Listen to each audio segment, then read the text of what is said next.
السلام علیکم ویورز، ہمارے چینل پر خوش آمدید۔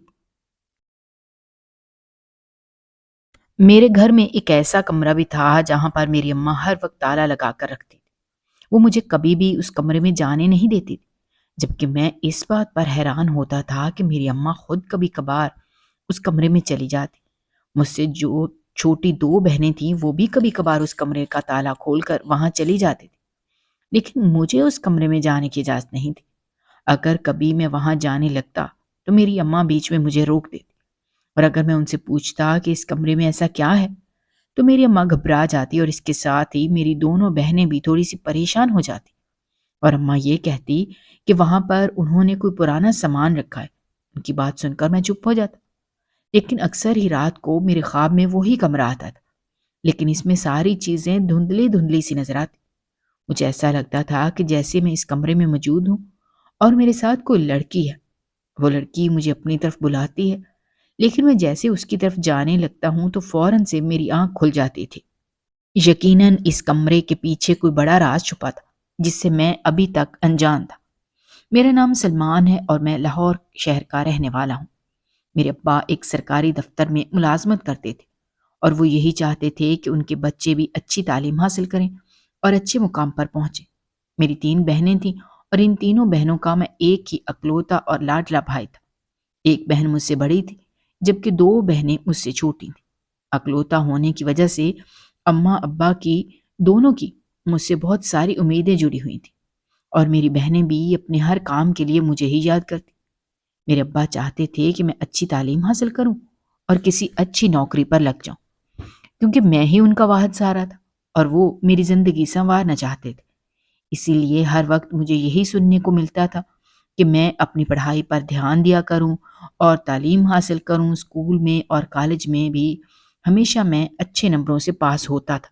اس کے بعد میرے ابا نے شہر کی ایک بڑی اور اچھی یونیورسٹی میں میرا داخلہ کروا دیا۔ میری بڑی بہن کی شادی اماں ابا نے کروا دی تھی، جبکہ میری پڑھائی ابھی مکمل نہیں ہوئی تھی، 2 سال باقی تھے، کیونکہ میرا 1 سال بالکل بھی اچھا نہیں گزرا تھا۔ اس 1 سال میں کچھ بیمار رہنے لگا تھا، جس کی وجہ سے میں کسی بھی چیز پر زیادہ دھیان نہیں دے پایا، اور مجھے اپنی پڑھائی بیچ میں چھوڑ کر واپس آنا پڑا۔ میری اماں نے بھی مجھے سختی سے منع کر دیا کہ میں کہیں بھی گھر سے باہر نہیں جاؤں گا جب تک میں مکمل طور پر صحتیاب نہیں ہو جاتا۔ پچھلے کچھ عرصے سے ایک عجیب سی بے چینی میرے اندر تھی۔ گھر کے اندر جو ایک کمرہ ہر وقت بند رہتا تھا، مجھے ایسا لگتا تھا کہ جیسے اس کمرے میں سے کسی لڑکی کی آواز آتی۔ اس کے ساتھ ہی میں جب سونے کے لیے لیٹ جاتا تو مجھے اپنے خواب میں بھی سفید چادر میں ایک لڑکی نظر آتی تھی، جس کا چہرہ دھندلا ہوتا تھا، اور وہ مجھے اپنے پاس بلاتی تھی۔ ان ساری چیزوں کی وجہ سے میں بہت پریشان رہنے لگا تھا، جس کی وجہ سے میں نے کہیں بھی آنا جانا چھوڑ دیا تھا۔ میرا علاج چل رہا تھا، اور سبھی لوگ مجھے یہ کہتے تھے کہ یہ میرا وہم ہے، اس کے علاوہ اور کچھ نہیں۔ میں بہت جلد ان ساری باتوں کو بھول جاؤں گا، اور میں ان ساری باتوں کو بھلانے کی کوشش کروں۔ اس گھر میں ایسا کچھ نہیں ہے۔ جتنی جلدی میں اس حقیقت کو قبول کروں گا، اتنی جلدی ہی میں اپنی آگے کی زندگی پر دھیان دے پاؤں گا۔ اماں تو ہر وقت یہی کہتی تھیں کہ ان کے قابل اور لاڈلے بیٹے کو کسی کی نظر لگ گئی ہے، یا پھر کسی رشتہ دار نے کوئی کالا جادو یا کچھ ایسا کر دیا ہے، جس کی وجہ سے ان کے بیٹے کی ذہنی حالت ایسی ہو گئی ہے۔ اماں کی پریشانی مجھ سے دیکھی نہیں جاتی تھی، اور ابا کی امیدیں آہستہ آہستہ جیسے دم توڑنے لگی تھیں۔ تو اس وقت میں نے سوچا کہ مجھے اپنے آپ کو خود ہی سنبھالنا ہوگا، مجھے اپنی ساری چیزوں سے خود لڑنا ہوگا، جبکہ ان ساری چیزوں سے خود باہر نکلنا ہوگا، جو کہ میری زندگی کا کبھی حصہ تھی ہی نہیں۔ یقیناً یہ سب کچھ میرا وہم ہی تھا، ورنہ اس خالی کمرے میں اماں کے کہنے کے مطابق کباڑ کے علاوہ اور کچھ بھی نہیں تھا، مگر اس کمرے کے باہر ہر وقت تالا لگا رہتا تھا۔ مجھے کبھی بھی اس کمرے میں جانے نہیں دیتی تھی، اور اگر کبھی میں جانے پر اصرار کرتا تو وہ یہ کہتی کہ وہ اس لیے مجھے جانے نہیں دیتی کیونکہ یہ کمرہ کافی سالوں سے بند ہے، اور وہاں پر دھول مٹی کے علاوہ اور کچھ بھی نہیں ہوگا۔ اگر وہاں سے کوئی چیز چاہیے بھی ہوتی تھی تو اماں خود تالا کھول کر چلی جاتی، یا پھر میری بہنیں بھی چلی جاتی، مگر میں کبھی بھی اس کمرے میں نہیں گیا تھا۔ کچھ میری اپنی ہی سوچوں کی وجہ سے میری اماں مجھے اس کمرے سے دور رکھتی تھی۔ وقت اسی طرح سے گزر رہا تھا، اور اب میں نے سوچ لیا تھا کہ مجھے اگر اپنے آپ کو مکمل طور پر بدلنا ہے تو مجھے یہاں سے جانا ہوگا۔ جب تک میں اس گھر میں رہوں گا تو یہ عجیب سی بے چینی میرا پیچھا نہیں چھوڑے گی۔ میرے بابا نے بھی یہی بہتر سمجھا تھا کہ اب مجھے دوبارہ سے اپنی پڑھائی کو شروع کر لینا چاہیے۔ اس سے میرا ماحول بدل جائے گا اور میں اس گھر سے دور چلا جاؤں گا تو ہو سکتا ہے وہ خواب بھی میرا پیچھا کرنا چھوڑ دے، اور جو آوازیں مجھے اس گھر سے اور اس کمرے سے سنائی دیتی تھی وہ بھی ختم ہو جائے۔ اور ایسا صرف میرے ساتھ ہوتا تھا۔ گھر کے باقی لوگوں کو نہ تو کبھی اس کمرے سے کوئی آواز سنائی دیتی اور نہ ہی انہیں کبھی ایسے خواب آئے تھے۔ مجھے سمجھ میں نہیں آتا تھا کہ میرے ساتھ ایسا کیوں ہوتا ہے۔ کہیں نہ کہیں یہ بات مانتا تو میں بھی تھا کہ اس کمرے میں کچھ بھی نہیں ہے، کیونکہ وہاں پر نہ تو کوئی آتا تھا اور نہ ہی جاتا تھا۔ یقین جو کچھ مجھے محسوس ہوتا تھا یہ میرا وہم ہی تھا، لیکن اب اپنے اس وہم سے بھی باہر نکل کر جینا چاہتا تھا۔ اسی لیے میں نے یہاں سے دوسرے شہر جانے کا ارادہ کیا۔ میں پہلے بھی اپنی پڑھائی کرنے کراچی گیا تھا، مگر پھر اپنی حالت کی وجہ سے چھوڑ کر واپس آ گیا تھا۔ اب مجھے واپس اپنی پڑھائی مکمل کرنے کراچی ہی جانا تھا۔ گھر میں سبھی لوگ مجھے بھیجنے کے لیے تیار تھے، لیکن میری اماں وہ تھوڑی سی پریشان تھی۔ میری اماں مجھے اکیلے بھیجنے کے لیے تیار نہیں تھی، لیکن اپنے اور اپنے گھر والوں کے اچھے مستقبل کے لیے مجھے جانا ہی تھا۔ اگر میری پڑھائی ادھوری رہ جاتی تو میرا کیا مستقبل ہوتا؟ مجھ سے چھوٹی میری 2 بہنیں تھیں، ان کے لیے بھی مجھے کچھ نہ کچھ کرنا تھا، اور ویسے بھی میرے ابا مجھے کسی اچھے مقام پر دیکھنا چاہتے تھے۔ اس کے لیے ضروری تھا کہ میں اپنی پڑھائی مکمل کرتا۔ اسی لیے میرے لیے جانا بہت ضروری تھا۔ مجھے اپنی دونوں چھوٹی بہنوں کی شادیاں کرنی تھی اور اپنے ماں باپ کو ایک اچھی زندگی دینی تھی۔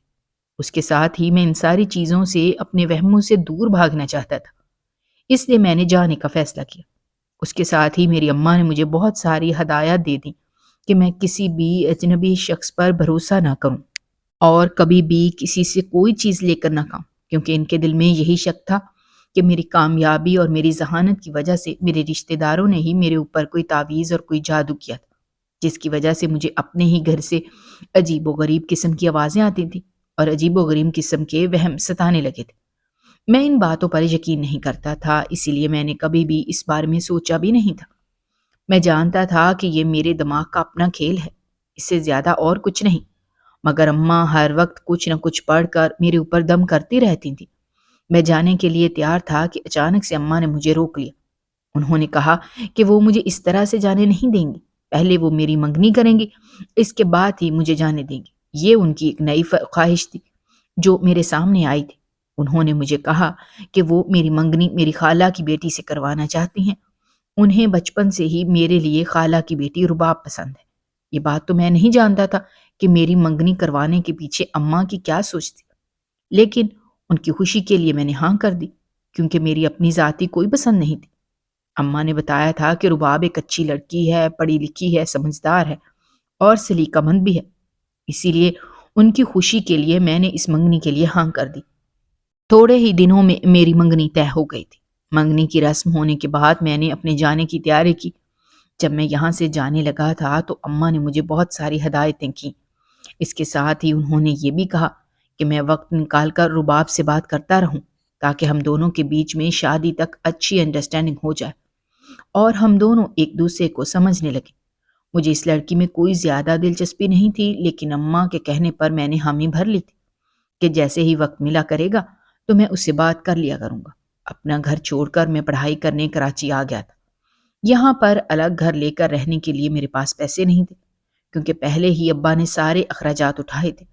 میں ان پر اور بوجھ نہیں ڈالنا چاہتا تھا۔ میرے پاس اتنے زیادہ پیسے نہیں تھے کہ میں اتنے بڑے شہر میں ایک الگ گھر لے کر رہ سکتا، اس لیے شروع میں نے ہاسٹل میں رہنا شروع کر دیا۔ وہ ہاسٹل اس طرح کا تھا کہ وہاں پر اور بھی لڑکے میرے ہی طرح رہتے تھے جو یہاں پر پڑھنے کے لیے آئے تھے۔ ہم کوئی 5 لڑکے تھے جو ایک گھر میں رہتے تھے۔ ایک طرح سے یہ گھر بھی تھا اور ہاسٹل بھی تھا، اور سبھی دوست مل کر تھوڑا تھوڑا کرایہ ادا کر دیتے تھے، جس سے ہمارا گزارا اچھا ہو جاتا تھا۔ میں نے یہاں آ کر اپنے آپ کو پڑھائی میں مصروف کر لیا تھا، اور یہاں آنے کے بعد مجھے ایسا لگتا تھا کہ جیسے میں بالکل ٹھیک ہو گیا ہوں۔ یہاں پر نہ تو مجھے کوئی آواز سنائی دیتی تھی اور نہ ہی اب وہ مجھے خواب تنگ کرتا تھا جو پچھلے کچھ عرصے سے پریشان کر رہا تھا۔ مجھے یہی لگا تھا کہ شاید اس وقت میں اپنے گھر میں فارغ رہتا تھا، اس لیے الگ الگ طرح کی سوچیں میرے دماغ میں چلتی رہتی تھیں، اور اب جب میں نے یہاں آ کر پڑھنا شروع کر دیا تھا تو خود بخود ہی ساری سوچیں میرے دماغ سے نکل گئی تھیں۔ یہ بھی اچھی بات تھی کہ مجھے ایسا کچھ بھی محسوس نہیں ہوتا تھا۔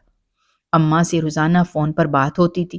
وہ مجھ سے پورے دن کا حال احوال پوچھ لیتی تھی کہ میں کہاں گیا، کس سے ملا تھا اور میں نے کیا کیا، جبکہ وہ مجھے روز یہ بھی کہتی کہ میں رباب سے بات کیا کروں، مگر میرے پاس مشکل سے ہی اتنا وقت بچتا تھا کہ میں اماں سے بات کرتا تھا۔ اگر کبھی وقت ہوتا بھی تب بھی میرا رباب سے زیادہ بات چیت کرنے کا دل نہ کرتا۔ وہ مجھے میسیجز اور کال کرتی رہتی تھی۔ کبھی کبھار تو میں وقت نکال کر اس کی باتوں کے جواب دے دیتا تھا، لیکن کبھی کبھار ایسا ہوتا کہ فارغ ہونے کے باوجود بھی اس کی کسی بات کا جواب نہ دیتا۔ حالانکہ یہ بات بھی میں اچھی طرح سے جانتا تھا کہ اس لڑکی کے ساتھ میں نے اپنی آگے کی پوری زندگی گزارنی ہے، لیکن جانے کیوں مجھے اس میں کوئی بھی دلچسپی نہیں تھی۔ پھر یہ سوچ کر اپنے آپ کو مطمئن کر لیتا تھا کہ ابھی میرا اس سے کوئی مضبوط رشتہ نہیں ہے۔ جب میری شادی ہو جائے گی تو ہو سکتا ہے حالات بدل جائیں اور سب کچھ خود بخود ٹھیک ہو جائے۔ یہاں پر میرا سارا وقت اپنی پڑھائی میں گزرتا تھا۔ اس کے علاوہ جب میں فارغ ہوتا تو اپنے ہاسٹل کے لڑکوں کے ساتھ باہر گھومنے پھرنے کے لیے چلا جاتا۔ کبھی کبھار تو ہم لوگ باہر سے ہی کھانا کھا کر گھر واپس آتے، لیکن اس کے علاوہ بھی ہمارے ہاسٹل میں ایک عورت کھانا بنانے کے لیے آیا کرتی تھی۔ وہ پردے میں ہوتی تھی، لیکن پھر بھی اس بات کا اندازہ لگایا جا سکتا تھا کہ وہ دیکھنے میں بہت ہی خوبصورت اور جوان تھی۔ وہ صرف کھانا بناتی تھی اور کھانا بنانے کے فوراً بعد یہاں سے چلی جاتی۔ جب میں نیا نیا آیا تھا تو جب میں نے انہیں پہلی مرتبہ دیکھا تو ایسا لگا کہ جیسے میں اسے پہلے سے جانتا ہوں۔ اس کی آنکھیں بہت ہی خوبصورت تھی اور میں جب بھی اس کی طرف دیکھتا تو ایسا لگتا کہ جیسے وہ اپنی آنکھوں سے مجھے کچھ کہہ رہی ہوں۔ میں نے اس سے پہلے بھی بہت ہی حسین، خوبصورت اور جوان لڑکیاں دیکھی تھیں، لیکن کبھی بھی میں کسی کی طرف اس طرح سے متوجہ نہیں ہوا تھا، مگر مجھے ایسا لگتا تھا جیسے وہ مجھے اپنی طرف کھینچتی ہے، اور اس میں کچھ ایسا تھا جو نہ چاہتے ہوئے بھی میں اس سے بات کرنے پر مجبور ہو جاتا۔ ہاسٹل کے باقی لڑکے اپنے اپنے کاموں میں لگے رہتے تھے۔ کوئی ہاسٹل سے باہر چلا جاتا، کوئی بھی اس لڑکی سے زیادہ بات چیت نہ کرتا تھا، بلکہ یوں کہا جائے کہ وہ لڑکی کسی لڑکے سے بات نہیں کرتی تھی تو یہ بہتر ہوگا۔ وہ اپنے کام میں لگی رہتی، لیکن جب بھی وہ کچن میں کام کرتی تو میں وہاں جا کر کسی نہ کسی بہانے سے کھڑا ہو جاتا۔ کبھی میں پانی لینے کے لیے چلا جاتا تو کبھی کسی اور چیز کے بہانے سے۔ حقیقت میں وہاں سے اسے دیکھنے کے لیے چاہتا تھا۔ ایسا نہیں تھا کہ میں لڑکیوں کے پیچھے بھاگتا تھا یا پھر انہیں تنگ کرتا تھا۔ مجھے تو لڑکیوں میں کوئی دلچسپی ہوتی ہی نہیں تھی۔ میری تو اپنی منگیتر تھی، میں اس سے بھی بات نہیں کرتا تھا، لیکن اس لڑکی میں کچھ الگ سی اپنائیت تھی جو کہ مجھے اس کی طرف لے کر جاتی تھی، اور میں نہ چاہتے بھی ہوئے بھی اس کی طرف کھینچا چلا جاتا، اور میرا دل کرتا کہ میں اس سے باتیں کروں۔ آہستہ آہستہ میری اس سے بات چیت ہونے لگی تھی۔ جب وہ مجھ سے بات کرتی تھی تو میرا دل خوش ہو جاتا تھا۔ میرا دل کرتا تھا کہ میں اس سے دیر تک باتیں کروں۔ وہ اپنا کام کرنے کے ساتھ ساتھ مجھ سے باتیں کرتی رہتی۔ ہم ادھر ادھر کی کافی ساری باتیں کرتے تھے۔ اس طرح سے تقریباً آدھا گھنٹہ ہمارا گزر جاتا۔ وہ آدھے گھنٹے تک مجھ سے باتیں کرتی۔ میرے علاوہ ہاسٹل میں اس نے کبھی بھی کسی لڑکے سے بات نہیں کی تھی۔ سب لڑکے اس بات پر بھی حیران ہوتے تھے کہ وہ سب کو چھوڑ کر مجھ سے بات کرتی ہے، اور وہ بھی اتنے نرم لہجے میں۔ کہیں ایسا تو نہیں کہ میں اسے اچھا لگنے لگا ہوں؟ اس بات کو لے کر سارے لڑکے مجھے تنگ کرتے تھے، اور جانے کیوں مجھے ان کی باتوں پر غصہ نہیں آتا تھا، مجھے اچھا لگتا تھا۔ میں اس لڑکی کے بارے میں سوچنے لگا تھا، جبکہ جس کے ساتھ میری منگنی ہو چکی تھی اسے میں نے سرے سے ہی نظر انداز کر دیا تھا۔ میں یہ بھول گیا تھا کہ کوئی لڑکی مجھ سے منسوب ہے اور میرے واپس آنے کی منتظر ہے۔ اگر کبھی ذہن میں خیال آتا بھی تھا تو اسی لڑکی کا جو کہ یہاں پر کھانا بنانے کے لیے آتی تھی۔ میں نے اس کی صرف آنکھیں دیکھی تھی، اس کے ہاتھ دیکھے تھے جو بہت ہی خوبصورت تھے، اس کا چہرہ دیکھے بغیر ہی وہ مجھے اچھی لگنے لگی تھی۔ لیکن جب اچانک سے اپنی منگیتر کے بارے میں سوچتا تھا تو مجھے کچھ اچھا نہ لگتا۔ ایسے لگتا کہ جیسے زندگی ختم ہو جائے گی اگر وہ لڑکی میری زندگی میں آ گئی، تو جسے میں نے کبھی اسے نظر سے دیکھا ہی نہیں تھا اور نہ ہی کبھی پسند کیا تھا۔ جیسے بھی تھی وہ اچھی لڑکی تھی، لیکن کہیں نہ کہیں مجھے ایسا لگتا تھا کہ میری اس کے ساتھ زندگی نہیں گزر سکتی۔ مگر کیونکہ اماں نے رشتہ کر دیا تھا اور منگنی ہو گئی تھی، اسی لیے میں چپ ہو گیا۔ ہاسٹل میں میرے کچھ دوستوں نے مجھے اس بات کا مشورہ بھی دیا کہ جو عورت یہاں پر کھانا بنانے کے لیے آتی ہے وہ خوبصورت ہے، پردےدار بھی ہے اور جوان بھی ہے۔ میرے علاوہ کسی سے بات بھی نہیں کرتی۔ اس سے تو صاف ظاہر ہوتا ہے کہ وہ مجھے پسند کرنے لگی ہے، اور اگر میرے دل میں بھی ایسے کوئی جذبات ہیں تو میں اس سے شادی کر لوں یا پھر منگنی وغیرہ کر لوں۔ منگنی کے نام پر اچانک سے مجھے اپنی منگنی یاد آ جاتی تھی، جو یہاں آنے سے پہلے اماں نے کروا دی تھی۔ اب میں اپنی بات سے پیچھے نہیں ہٹ سکتا تھا۔ اگر میں اس منگنی کو توڑ دیتا تو میری اماں ناراض ہو جاتی، اور اس کے ساتھ ہی ان کی بہن بھی ناراض ہو جاتی۔ اب میں اماں کو پریشان یا دکھی نہیں کرنا چاہتا تھا، اسی لیے اپنے دوستوں سے یہی کہہ دیتا کہ اگر وہ تھوڑی دیر مجھ سے بات کر لیتی ہے تو اس کا مطلب یہ نہیں ہے کہ میں اس سے شادی کروں گا یا میرا کوئی ایسا ارادہ ہے۔ یہی کہہ کر میں ان لوگوں کو ٹال دیتا اور وہ بھی چپ ہو جاتے، لیکن دل ہی دل میں وہ مجھے اچھی لگنے لگی تھی، اور دل چاہتا تھا کہ میں زیادہ سے زیادہ وقت اس کے ساتھ گزاروں، اور اب تو یہ دل کرتا تھا کہ میں اپنی پوری زندگی اس کے ساتھ گزاروں، مگر میں چاہ کر بھی ایسا کیسے کر سکتا تھا؟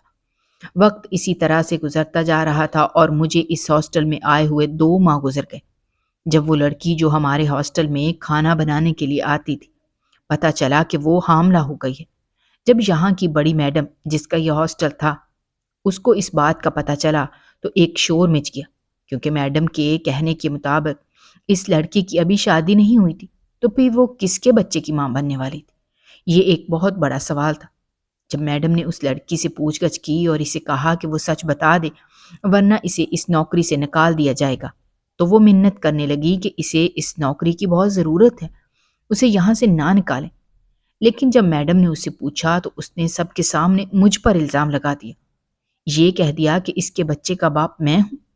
میں اس کی بات سن کر حیران تھا کہ یہ کیا کہہ رہی ہے۔ میں نے سب کو سمجھانے کی کوشش کی کہ ایسا کچھ نہیں ہے، یہ لڑکی جھوٹ بول رہی ہے، مگر کوئی بھی میری بات ماننے کے لیے تیار نہیں تھا۔ اس لڑکی نے سب کے سامنے یہ کہہ دیا تھا کہ وہ ویسے بھی یہاں پر سبھی لڑکے جانتے تھے کہ وہ لڑکی مجھ سے تقریباً آدھا گھنٹہ تک بات چیت کرتی رہتی تھی اور شاید مجھے پسند بھی کرتی تھی۔ ہم دونوں کے بیچ میں ایسا کچھ تھا، سب لڑکے یہ بات اچھی طرح سے جانتے تھے، اور ویسے بھی جس وقت وہ یہاں کھانا بنانے کے لیے آتی تھی، اس وقت زیادہ تر میں ہاسٹل میں موجود ہوتا تھا، جبکہ باقی لڑکے اپنے اپنے کاموں سے باہر چلے جاتے تھے۔ مجھے سمجھ نہیں آ رہا تھا کہ اس لڑکی نے میرے اوپر ایسا الزام کیوں لگایا ہے۔ ہاں، یہ بات ٹھیک تھی کہ میں اس سے بات چیت کرتا تھا، لیکن اس کا مطلب یہ نہیں تھا کہ وہ سب کے سامنے یہ سب کچھ کہہ دے۔ وہ وہاں سے چلی گئی تھی جبکہ وہاں کے لڑکوں نے مجھے برا بھلا کہا اور بے عزت کر کے وہاں سے نکال دیا۔ یہ کہا کہ وہ مجھے ایک شریف گھر کا اچھا لڑکا سمجھتے تھے، لیکن میں اس کے ساتھ یہ سب کچھ کروں گا، انہوں نے کبھی سوچا بھی نہیں تھا۔ اگر وہ مجھے اتنی ہی اچھی لگتی تھی تو میں اس سے شادی کر لیتا۔ مجھے سمجھ نہیں آ رہا تھا کہ میں کیسے انہیں سمجھاؤں۔ ان سب لڑکوں نے مجھے ہاسٹل سے نکال دیا، اور وہاں کی میڈم نے بھی یہی کہا تھا کہ اب میں مزید ہاسٹل میں نہیں رہ سکتا۔ مجھے اس عورت پر بہت غصہ تھا جس کی وجہ سے یہ سب کچھ ہوا تھا۔ ایک اچھی جگہ مجھے رہنے کے لیے ملی ہوئی تھی، وہ بھی کم پیسوں میں، اور وہ بھی اس کی وجہ سے مجھ سے چھن گئی تھی۔ اور جو میری بے عزتی ہوئی تھی وہ الگ سے ہوئی تھی۔ میرے کردار پر انگلیاں اٹھی تھیں، وہ الگ تھیں، اور یہ سب کچھ اس لڑکی کے جھوٹ کی وجہ سے ہوا تھا، جو اس نے سب کے سامنے میرے اوپر جھوٹا الزام لگایا تھا اور خود وہاں سے اچھی بن کر چلی گئی تھی، جبکہ سارا ملبہ میرے اوپر آ گیا تھا۔ میں اس لڑکی سے اس بات کا بدلہ لینا چاہتا تھا۔ مجھے اس پر بہت غصہ تھا۔ پہلے جو دل میں اس کے لیے تھوڑی بہت ہمدردی تھی یا تھوڑے بہت جذبات تھے، وہ کہیں دور چلے گئے تھے۔ اب بس ایک ہی چیز تھی، اور وہ یہی تھی کہ مجھے بس اس سے بدلہ لینا ہے۔ ہاسٹل سے نکلنے کے بعد میں اپنے کزن کے پاس رہنے کے لیے چلا گیا تھا۔ اس کے ساتھ میں فیملی تھی، اس لیے میں نے اس سے یہ کہا تھا کہ مجھے بس کچھ دنوں کے لیے یہاں رہنا ہے، اس کے بعد میں اپنے رہنے کا بندوبست کر لوں گا۔ میں نے اس لڑکی کے گھر کا پتہ لگوایا کہ وہ کہاں سے آتی ہے، تاکہ اس کے گھر جا کر اسے سبق سکھا سکوں اور اس سے اس بات کا بدلہ لے سکوں جو کچھ اس نے میرے ساتھ ہاسٹل میں کیا تھا۔ وہ خود مجھ سے باتیں کرتی تھی تو میں اس کی باتوں کے جواب دے دیتا تھا۔ مجھے نہیں معلوم تھا کہ ایک دن وہ میرے ساتھ یہ سب کچھ کرے گی۔ میں جیسے ہی اس عورت کے گھر کا پتہ لگوا کر اس کے گھر پہنچا تاکہ اسے اس کے جھوٹ کی سزا دے سکوں، اس سے بدلہ لے سکوں، لیکن جیسے ہی میں اس کے گھر پہنچا تو اندر کا منظر دیکھا تو میں سجدے میں گر پڑا، کیونکہ وہ عورت تو مجھ پر کوئی الزام نہیں لگا رہی تھی۔ وہ واقعی میں ایک اچھی اور پردہ دار عورت تھی، اور وہ کوئی اور نہیں تھی بلکہ میری بیوی تھی۔ جیسے ہی میں اس کے گھر گیا تھا اور میں نے اس کا مکمل چہرہ دیکھا، اس وقت اس نے نقاب نہیں کیا ہوا تھا۔ اس کے چہرے کو دیکھتے ہی آہستہ آہستہ مجھے ساری چیزیں یاد آنے لگی تھیں، اور اس کے گھر میں لگی ہوئی جگہ جگہ میری اور اس کی شادی کی تصویریں، اس کے علاوہ اور بہت سی تصویریں یہاں پر لگی ہوئی تھیں، جن سے مجھے بہت ساری پرانی باتیں یاد آ گئی تھیں جو شاید میں بھول چکا تھا۔ اس وقت مجھے کچھ سمجھ نہیں آیا کہ یہ سب کچھ میرے ساتھ کیا ہو رہا ہے۔ اچانک سے مجھے چکر آنے لگے۔ اب میں وہیں پر بیٹھ گیا، جبکہ وہ لڑکی بھاگ کر میرے پاس آئی تھی اور اس نے مجھے سہارا دے کر بٹھا دیا تھا۔ میرے لیے پانی لے کر آئی۔ اسے غور سے دیکھنے پر اب مجھے سب کچھ سمجھ آنے لگا تھا۔ وہ کمرہ جہاں سے مجھے کسی لڑکی کی آواز آتی تھی، وہ کمرہ میرا اور میری بیوی کا ہی تھا۔ ہم دونوں نے وہاں پر وقت گزارا تھا، اور اس کے ساتھ ہی وہ خواب جو مجھے میرے گھر میں تنگ کرتا تھا، اب وہ بھی واضح ہونے لگا تھا۔ میرے خواب میں جس لڑکی کا چہرہ مجھے دکھائی دیتا تھا وہ یہی تو تھی جو میرے سامنے موجود تھی۔ مجھے اتنا یاد تھا کہ میری اس سے شادی ہوئی تھی، اور ہم دونوں ایک دوسرے سے محبت کرتے تھے، اور ہم دونوں اپنی زندگی میں بہت خوش بھی تھے۔ مجھے اپنی ماضی کی وہ ساری باتیں یاد آنے لگی تھی۔ یونیورسٹی میں میری ملاقات عائشہ سے ہوئی تھی اور مجھے اس سے محبت ہو گئی تھی۔ عائشہ بہت ہی نیک اور پردے دار لڑکی تھی، ہر وقت حجاب میں رہتی تھی، اور یہی اس کی بات مجھے سب سے زیادہ اچھی لگی تھی۔ جب میں نے اسے شادی کے لیے کہا تو اسے کوئی اعتراض نہیں تھا۔ اس نے کہا کہ میں اپنے گھر والوں کو اس کے گھر بھیج دوں۔ جب میں نے گھر پر رشتے کی بات کی تو اماں نے انکار کر دیا، کیونکہ اماں کو میرے لیے خالہ کی بیٹی رباب پسند تھی، اور وہ اسی سے میری شادی کرنا چاہتی تھی۔ مگر میں نے عائشہ کو پسند کر لیا تھا۔ اماں ماننے کے لیے تیار نہیں تھی، مگر میں نے بہت کوششوں سے انہیں اس رشتے پر راضی کیا تھا، اور آخر کار وہ راضی ہو گئی تھی اور عائشہ کے گھر رشتہ لے کر چلی گئی۔ عائشہ کے والد کا انتقال ہو گیا تھا اور وہ اپنی ماں کے ساتھ وہاں رہتی تھی۔ گھر ان کا اپنا تھا، اور اس کی ماں ایک سرکاری اسکول میں ٹیچر تھی اور ریٹائر ہو چکی تھی۔ ان کی پینشن سے ہی ان کا گھر چلتا تھا۔ میری اماں نے میری خوشی کے لیے میرا رشتہ عائشہ سے طے کر دیا، اور ہم دونوں کی شادی ہو گئی۔ شادی کے بعد ہم دونوں بہت خوش تھے۔ ہماری شادی کو ابھی 1 مہینہ ہی گزرا تھا جب میں اپنے گھر سے کسی کام کے لیے باہر گیا تھا تو میرا ایکسیڈنٹ ہو گیا تھا۔ اس کے بعد مجھے کچھ بھی یاد نہیں کہ میری زندگی میں کیا کچھ ہوتا رہا، اور آج وہی لڑکی عائشہ میرے سامنے موجود تھی۔ جب میں نے اس سے پوچھا کہ وہ یہاں کیسے آئی، وہ مجھے چھوڑ کر کیوں چلی آئی، شاید اسے یہ لگا تھا کہ اب میں کبھی ٹھیک نہیں ہوں گا، اسی لیے وہ مجھے چھوڑ کر آ گئی تھی۔ تو اس نے مجھے کہا کہ ایسی کوئی بات نہیں ہے۔ اس نے مجھے پورا سچ بتایا۔ اس نے بتایا کہ جب میرا ایکسیڈنٹ ہوا تھا تو اس کے بعد جب مجھے ہوش آیا تو میرے سر پر چوٹ لگی تھی، جس کی وجہ سے میں اپنے پچھلے کچھ مہینوں کی باتیں مکمل طور پر بھول گیا تھا۔ اس میں عائشہ سے ملنا اور میری اس سے شادی ہو جانا، یہ ساری باتیں میں بھول چکا تھا۔ مگر ڈاکٹر نے یہ کہا کہ جیسے جیسے میرے گھر والے مجھے یاد کروائیں گے تو مجھے سب کچھ بہت جلدی یاد آ جائے گا۔ لیکن شاید میرے گھر والے مجھے یاد دلانا ہی نہیں چاہتے تھے۔ وہ تو چاہتے تھے کہ میری زندگی میں سے یہ قصہ ہمیشہ کے لیے ختم ہو جائے، اور میں ہمیشہ کے لیے عائشہ کو بھول جاؤں۔ اسی لیے ایکسیڈنٹ کے بعد سے میرے گھر والوں نے عائشہ کو مجھ سے ملنے ہی نہیں دیا، اور اسے میری ماں نے گھر سے نکال دیا، اور اسے یہ کہا کہ اب وہ کبھی بھی پلٹ کر میری زندگی میں واپس نہ آئے۔ وہ جانا نہیں چاہتی تھی، لیکن میرے گھر والوں نے اسے مجبور کر دیا تھا، اور وہ اپنے گھر آ گئی تھی۔ اس کی ماں کا انتقال ہو گیا تھا، اسی لیے وہ اپنا لاہور والا گھر بیچ کر اپنے ماموں کے پاس یہاں کراچی آ کر رہنے لگی۔ جب اسے پتا چلا کہ وہ ہمارے بچے کی ماں بننے والی ہے، وہ میرے پاس واپس آنا چاہتی تھی، لیکن اس کے ماموں نے روک دیا، اس لیے کہ وہ جانتے تھے کہ مجھے کچھ بھی یاد نہیں ہے، اور میرے گھر والوں نے تو اسے گھر سے نکال دیا تھا، اور وہ اسے کبھی قبول نہیں کریں گے۔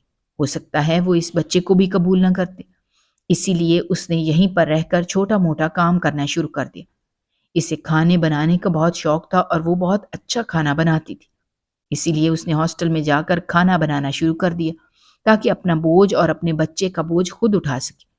وہ خاموشی سے وہاں جاتی تھی اور کھانا بنا کر آ جاتی تھی۔ جب میں وہاں پر آیا تو مجھے دیکھ کر وہ حیران ہو گئی۔